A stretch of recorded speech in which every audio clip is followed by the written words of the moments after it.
All right, there could be light at the end of the tunnel after the head of state welcomed the move by the judiciary to have a conversation. However, the opposition says that is detrimental to the independence of the judiciary and could mean that there's compromise of some cases that are against the government that are already in court. That and much more on the program tonight. This is the Bottom Line KE. My name is Brian Amuai. Our sign language interpreter tonight is Philista Adundo. But first, the highlights tonight.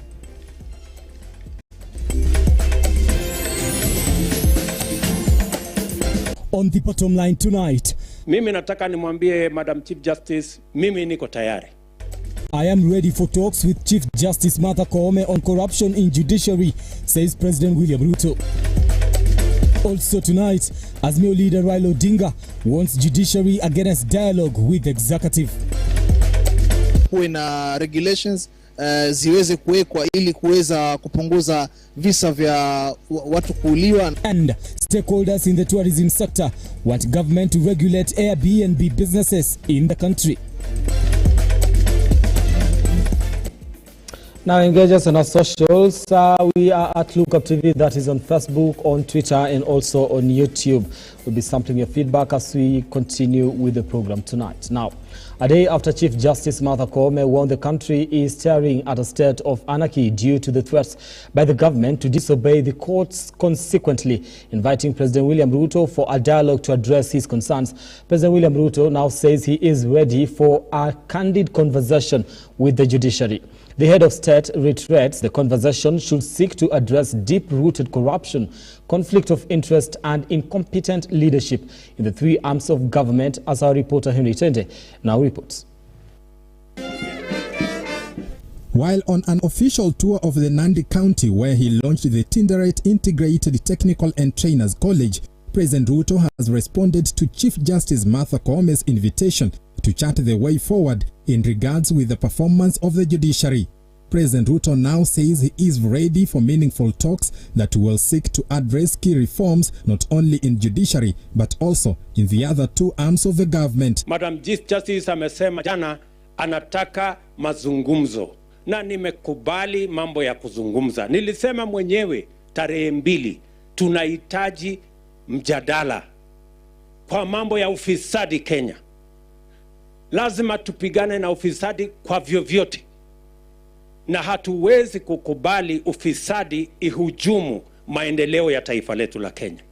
Kenya hii imekwama siku nyingi kwa sababu ya uzembe ya uongozi, kwa sababu ya wakora na matabeli ambao hawataki tubadilishe Kenya, na kwa sababu ya ufisadi. Even as he readies himself for talks, the president has sounded a warning to individuals and entities that are frustrating his leadership through numerous court cases, saying he will not allow them to use the judiciary to advance their selfish interests at the expense of the country's development. The corrupt who go to courts, once they have been investigated, once they know they are going to be charged, they run to court, obtain orders that they cannot be charged for crimes they have committed, so that we can deal with those who benefit from the status quo, the vested interest, who have taken our health hostage. The head of state, who has received criticism for his continued onslaught on the judicial arm of government, says he is at the forefront of ensuring the country is rid of corruption. I am ready for the conversation on how we are going to deal with vested interest, with incompetence, and with especially corruption, whether it is in judiciary, legislature, or in the executive, because it is delaying, it is derailing, and it is sabotaging the progress and the potential of Kenya. And therefore, I welcome the conversation between the executive, and I am going to lead from the front. Whether or not the meeting between President Ruto and Martha Koome will take place to address the bad blood between the two arms of government remains a wait-and-see situation. Henry Tende, Lookuptv. Now, Azimio leader Raila Odinga has warned the judiciary against having dialogue with the executive, saying the move is bad for judiciary independence. The opposition chief says the meeting done in secret has the potential to compromise court cases that involve the government.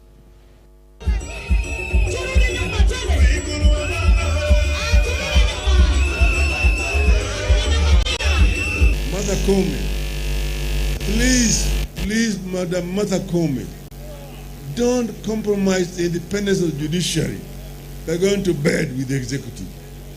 There's nothing to be discussed between you and the executive. Just give an order that the judicial rulings must be respected by everybody, including the President of Kenya.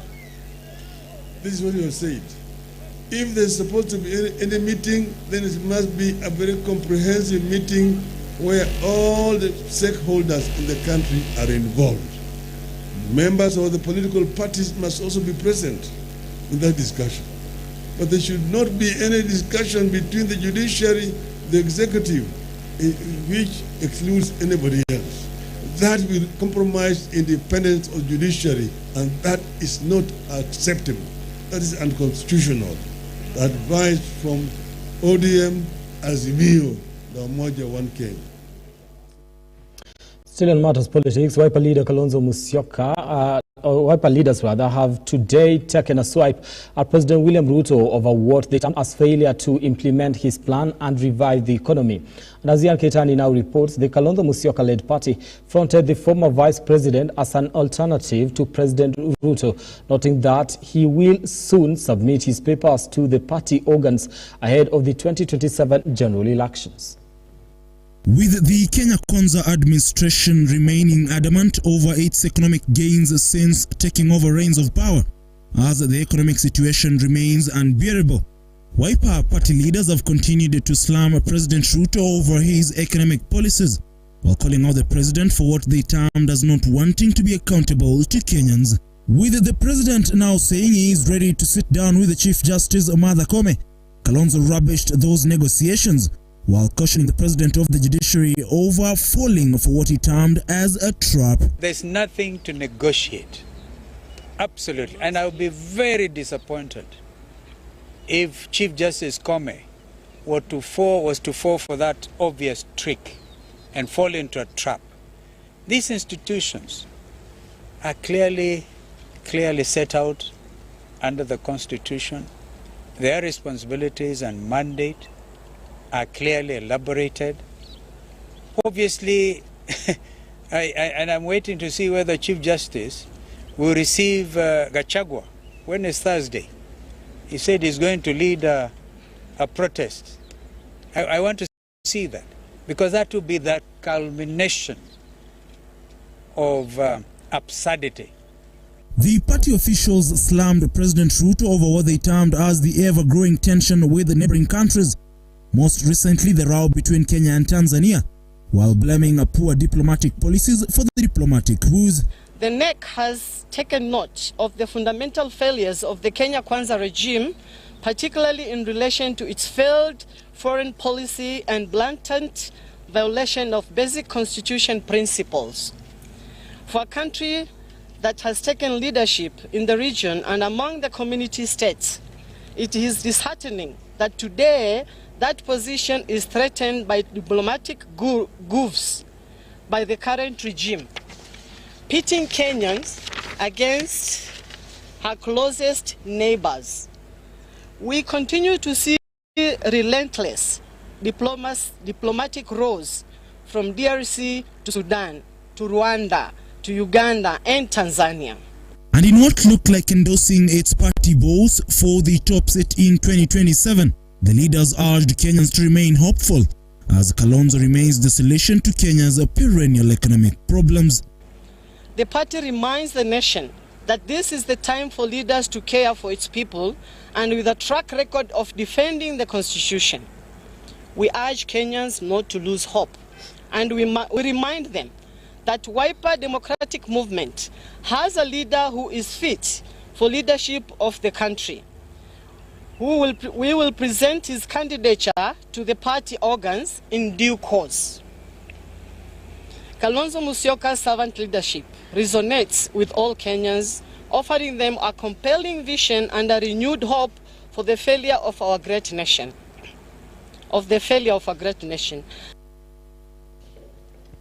All right, now Kotu Secretary General Francis Atwoli has come out to support the judiciary amid criticism by the executive. Now speaking on Tuesday, Atwoli also said that he supports the president to weed out corruption in the judiciary. He further noted that he is seeking an opportunity to meet the president and discuss the protection of labor courts.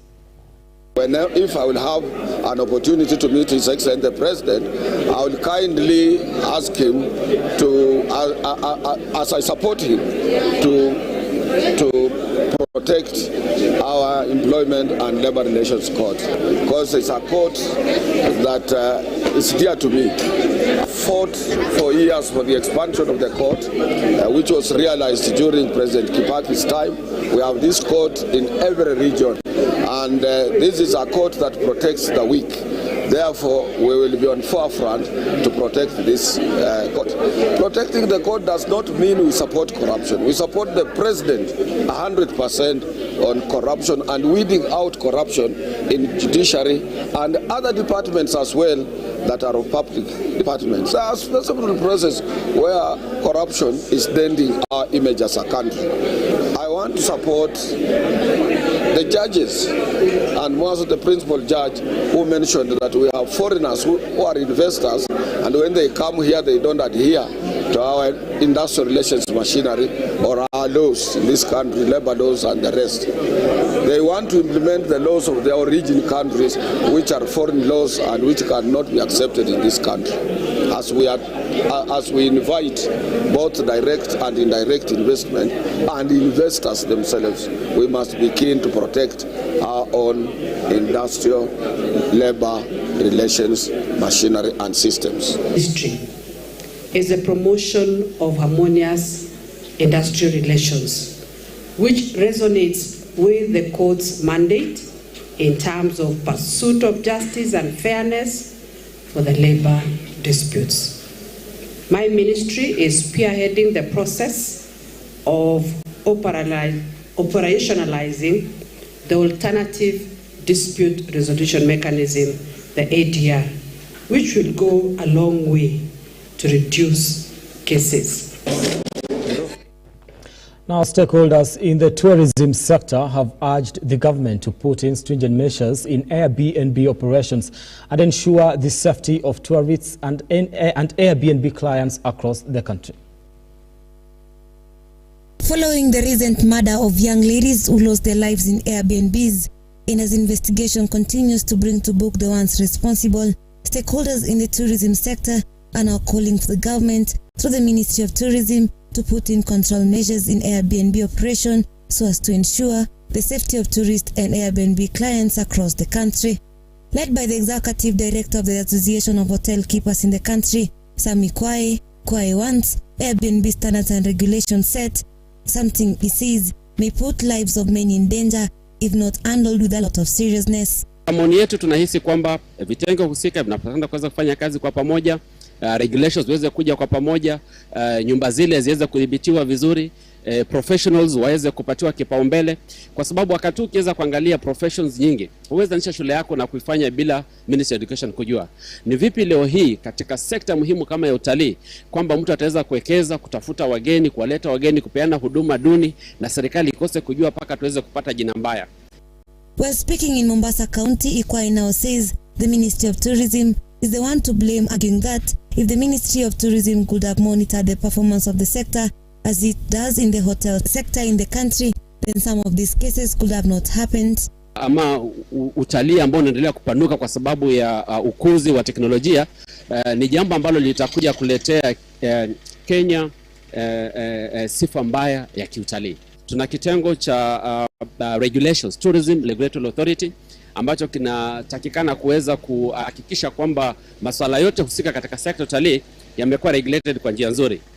Tunajua kwamba kuna mikakati ambayo Tourism Fund wamekuwa wanafanya kutaka kuchukua ada kutoka katika kila mtu ikiwemo Airbnb, na ikiwa vitengo hivi vitaweza kufanya kazi kwa shirika, sababu hilo linakosekana, kila mtu anafanya mambo yake kivyake, ni kwamba unapata watu fulani ambao wanania kufanya mambo mabaya, wanapata fursa ya kuweza kufanya mambo haya mabaya.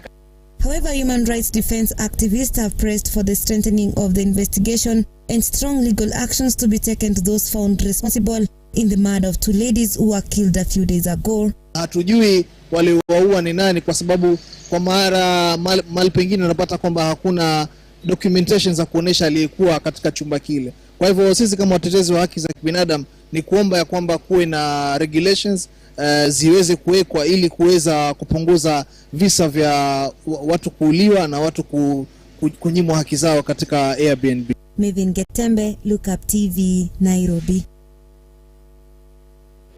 That story by Mevin Getembe takes us to our first break here on the program. Continue engaging us on our socials at Lookuptv across social media. That is on Facebook, Twitter, and on YouTube. We'll be sampling your feedback as we continue the program tonight. All right, don't go too far. We'll be back in a moment.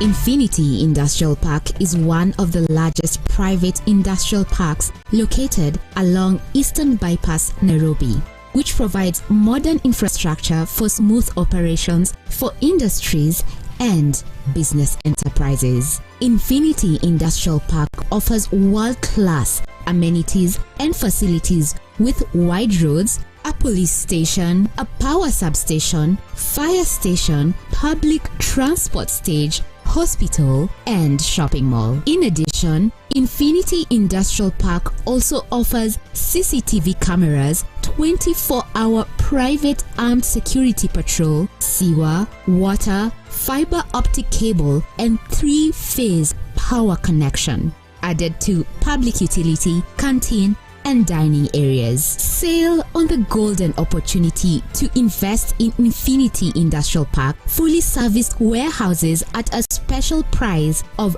3,569 Kenyan shillings per square foot. For more inquiries, visit our website infinityindustrialpark.com.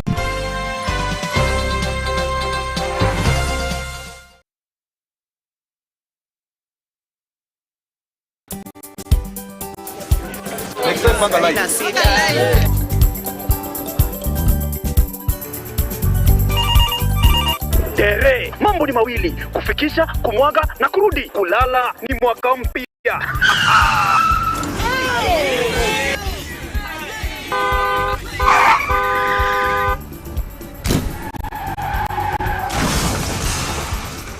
Muka we mse. Nini mbaya? Wewe kwani wani vile dereva anaendesha gari vibaya, lazima tususe. Anaendesha gari na kwa simu the whole time, hata angalii barabara. Tusimame.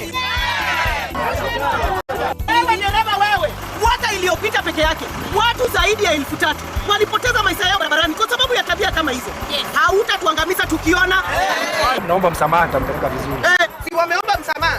Sasa tuende tusafiri kwa mwendo wa aste. Dere Smart hufikisha abiria salama.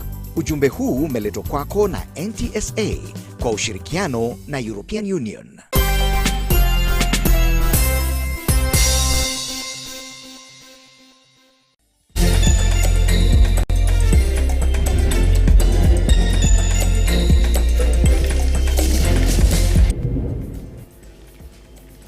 All right, thank you so much for staying with us here on The Bottom Line. Let's continue with the news tonight.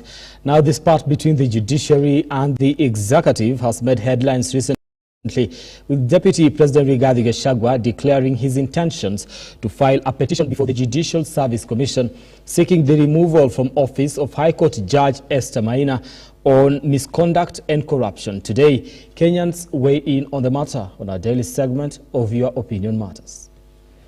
In regards to the issue of the DP wanting to bring a petition for removal of the judge from office because of a ruling she made, I think it's the pettiest the DP can get, and I'd call it witch hunt. It's not healthy for for the country. Neither is it healthy for the judiciary or in the best interest of the common man. So I'd advise the DP to, number one, start by sacking his advisors, because I want to assume that he went through, all this went through the advisors table. And if he's not using any advisors, he needs to enlist very competent and professional advisors. Na maoni yangu ni kwamba ni sawa kama kuna ushahidi ambao anataka kuutumia kumtoa ule jaji, ni vizuri apeane, lakini ile njia ambayo wamechukua ya kwenda kwa mikutano kwa kashifu majaji, hiyo kidogo ni kinyume na katiba na sheria. Kwa hivyo ni vizuri kama mtu ako na ushahidi apeleke pale JSC, wataweza kuangalia, wachambue, ikiwezekana wafomu ile commission of inquiry, katiba ifuatwe kulingana na vile katiba inasema, vile judge anaweza ondolewa kwa kazi yake, lakini si kwa mikutano na kukashifu kila mtu na kutaka kuwatishia wale majaji wakati wanatekeleza majukumu yao. Ningependa kusema Esther Maina is one of the best judges we have. She doesn't entertain nonsense. Itakuwa embarrassment sana for the deputy president ataibika. He need to seek alternative way to approach these issues. As my friend has said, they need to sit down with the judiciary and find out who is corrupt and who is not doing the right thing. But the deputy president has to focus. There's so much things he has to do for this country. Watu wanataka maisha irudi chini, afanye kazi, atafute kazi ya kufanya, awachane na judiciary. Because from the records, as the way we have been looking at since he started raising issues about Esther Maina, Maina is a brilliant, is a leader with integrity.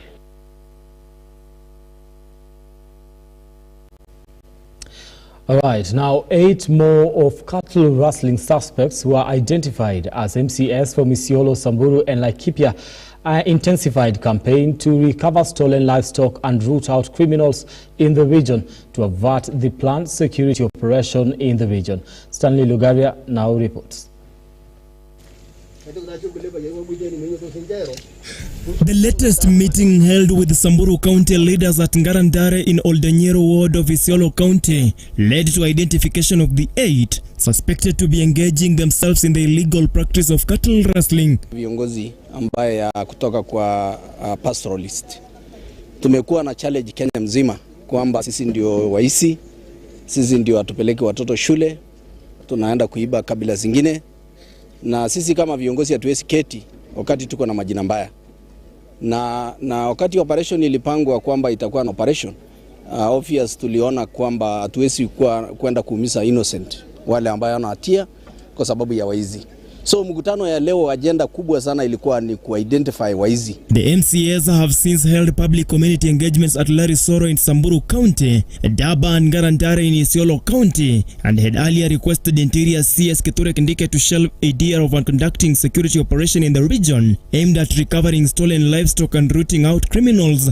Tumeagana wataenda kuchunguza hiyo ngamia mali ilikuwa, na tayari wamejua wale wameiba, wataenda kuongea na hawa. Kwa hivyo sisi tumeongea na jamii ya Samburu ambayo kila chochote itafanyika tutafanya pamoja, na tuna tena uchugi ambaye itaingilia. Instead, locals want suspects given time to first engage in targeted communities and persuade them to voluntarily relinquish any stolen livestock that could still be in their possession. Ya kwamba mifugo imeanza kutolewa na majina imeanza kutolewa, still wameanza kutoa identify suspect wale ambao wanahusika. Ngarandare, Waso Ward in Samburu County MCA Calvin Lemaltan said that the meeting with elders at Ngarandare was successful following the identification of the 8 individuals suspected to have carried out raids and stole over 100 camels from Somali community herders in neighboring Burat Ward. Hii mkutano imekuwa mkutano yetu ya 3 kama vile tuliahidi wasiri wetu Kindiki kwamba tuko tayari kutembea kufanya kazi na serikali kujaribu kurejesha yale mali watu wetu wameshukua kutoka jamii tofauti tofauti. Stanley Lugaria, Lookuptv.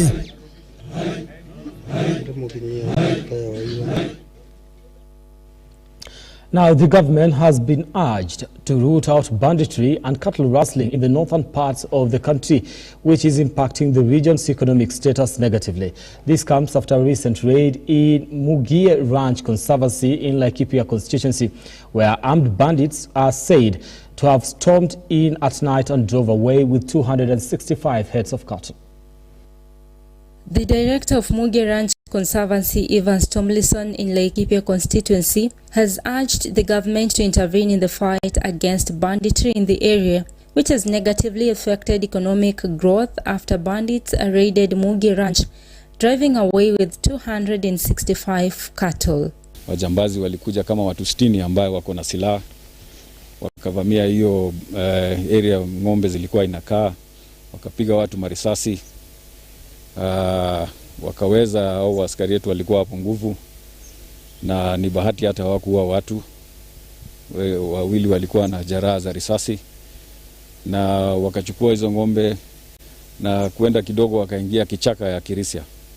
Kabla asubuhi, wakati tulifika hapo tu tukakuta ile ng'ombe ya mwisho ikiingizwa forest. According to Evans, over 60 heavily armed bandits are reported to have stormed the ranch late in the night, causing tension in the area, an incident which made them spend days in the forest trying to recover the lost cattle. Hizi ng'ombe zimetawanyishwa eka karibu mamilioni ya eka. Zimeenda kila moja upande yake, 5, 6, 4.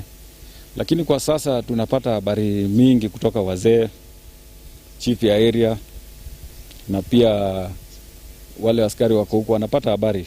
Kuna ng'ombe mahali fulani imeonekana, na wananchi pia wanatoa habari mingi sana sasa. Kwa hivyo tunatarajia tu wao kubwa wa area hiyo wakichangia kidogo, hizi ng'ombe zitarudishwa.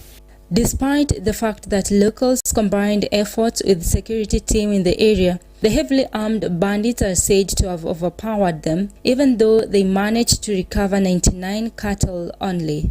Unajua wakati unakimbiza mwenye anakimbia na ile anakimbizana wote mnachoka. Na hizi resources yote afadhali jenge nchi kwa njia nyingine badala ya kukimbizana na hao wajambazi hapa. Na hiyo ndio tunaona ni ngumu kidogo kufanya hizi kazi, alafu mtu tu anaangalia biashara yako anakuja anachukua kila kitu. Sababu tu wako na uwezo ya hizi silaha. The recovered cattle are said to have been found from different locations, which makes the search exercise hectic to them.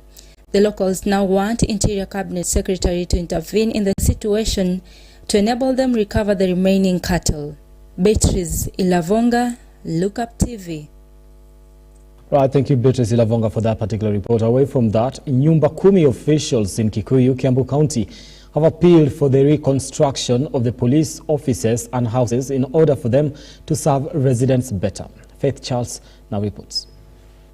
Following the success of Nyumba Kumi initiative in Kikuyu, Kiambu County, a feast was held to appreciate the great work. Addressing the press after the event, Peter Muturi, Chairman Kikuyu Sub-County, has issued a call to the NGCDF to take action in the reconstruction of the police houses and offices, claiming the current construction is not suitable for them. Na ningependa kuomba wale ambao wanahusika na mijengo ya police station watujengee hii polisi yetu ya Kikuyu modern, kwa maana ile mjengo tuko nayo ni ile iliachwa wakati wa ubeberu. Kwa hivyo ombi langu, na hata manyumba ya officers ni nyumba ambazo huwezi ukafurahia. Hata officer akitoka akikaa kwa hiyo nyumba hawezi kuwa na raha. Kwa hivyo tungeomba Kikuyu tujengewe nyumba mzuri ambazo hata polisi mzuri ambao itakuwa na offices ya na OCPD mzuri, kwa maana zile ziko najua na nina uhakika nimeshashuhudia zinanyesha. Officials of the police department have noted that the reconstruction will increase the productivity of the police as they feel appreciated and encouraged to work hard. The working conditions of the police, give them equipment, give them offices, give them proper housing, so that they also appreciate that they are part and parcel of the community. Already here in Kikuyu, there are plans to have new housing units for the police. Once that is done, once that the police feel that they're appreciated, I am sure they'll be more than willing to now understand and work with the community better. Na chochote kile ambacho kinahitajika ambao labda serikali imekosa kulete, tunashikilia pamoja kwa sababu hii usalama ni yetu na hawa ni maafisa wetu na ni mzuri kufanya namna hiyo. Miaka iliyopita Kikuyu, pesa za NGCDF zimekuwa zikitumika kupeleka police station karibu na watu. Kwa hivyo utapata pesa zilikuwa zinatumika kwenda pale Nderi unajenga police station, kwenda pale Undire ukienda Keno.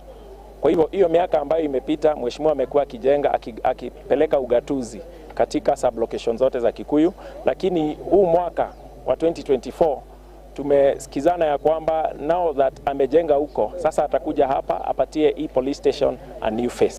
Charles, Lookuptv. Away from that, stakeholders in the fish farming industry have complained of the increase in the price of fish food in the country.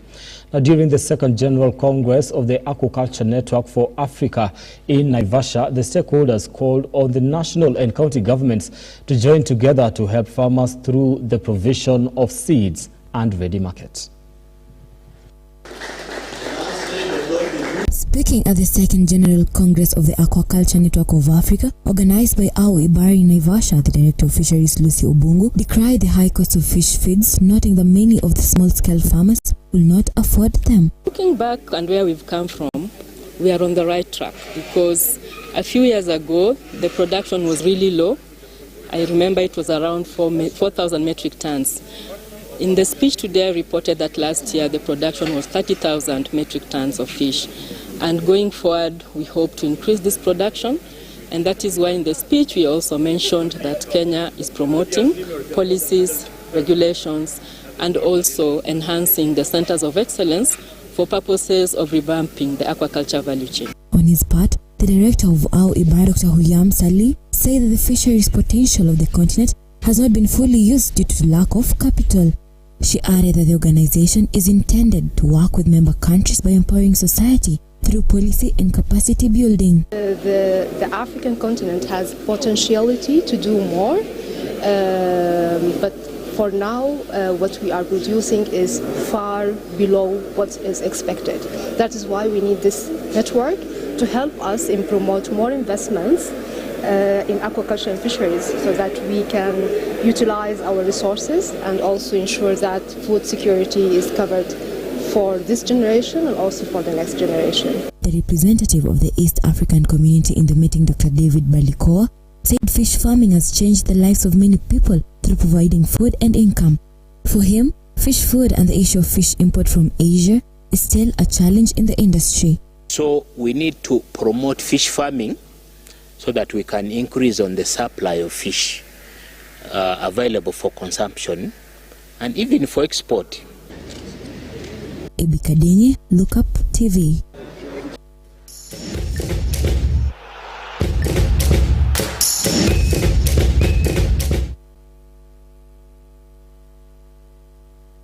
Let's get sporty tonight. Now, Jose Mourinho has been sacked after 2.5 years in charge at Italian side as Roma, with Daniele De Rossi named as his replacement. Now, Mourinho joined Roma in 2021, leading Roma to the Europa Conference League title in 2022.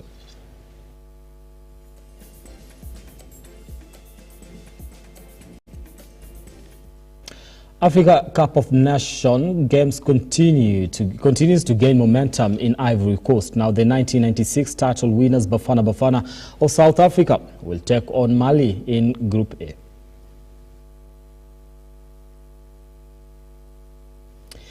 The third round of FA Cup goes down tonight with 4 matches playing. Wolves will take on Brentford at Molineux Stadium. Bolton will welcome Luton Town. At Hull City will travel to St Andrews to play with Birmingham City.